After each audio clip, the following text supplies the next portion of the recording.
Welcome back to Backyard Golf Lessons. April 29th, and we've got a 1, maybe a 1.5 on the golf ability level.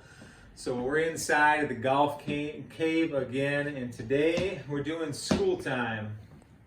So, checklist, that's one of the first things everyone should have every start of the season, and some of the things we should be checking. We should be checking our clubs, our golf bag.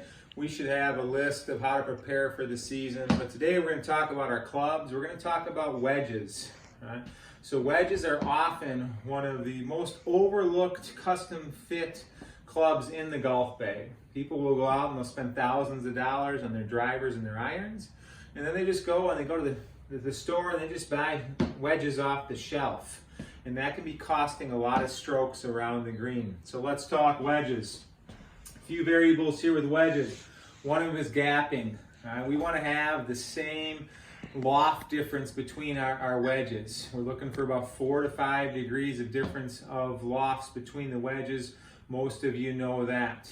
Secondly though, grinds and bounces. This is a huge variable of wedges and how the wedge interacts with the turf. I've got a full bag of Titleist wedges here. And each one of these have different letters and different numbers on them. So if you can see that, there's a K grind and an F grind, and there's also a different degree of bounce, 14 and 12. So what this represents is how the wedge is made, right? The grind is really how it's milled or cut. So it can be have sole relief on the heel and the toe, or it can be really flat or wide or thin. And this gives us, or the player, the option to open the club face more when they hit shots or keep it square.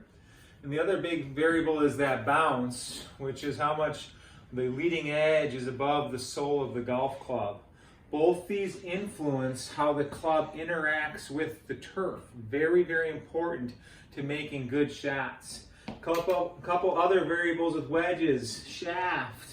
One thing you notice when you go to the store, almost every shaft is a steel heavy wedge flex. That's great if you play steel irons, but if you're playing graphite irons, really look for a wedge with a graphite shaft.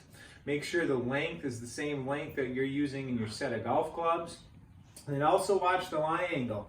Most wedges are already too upright to begin with, so you want to be fit to make sure you have the right lie angle, which also helps turf interaction and direction that the ball flies.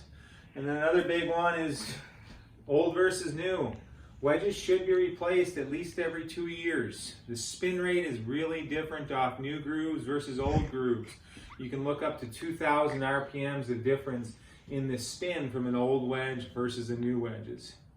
So once we get back to open up, one of the things I would do, I'd contact your coach. I'd go through a wedge fitting. I'd have your coach bring out a bag of wedges to the golf course, to a short game area, and hit all these different wedges to see what you like best and what interacts with the turf best for your golf swing.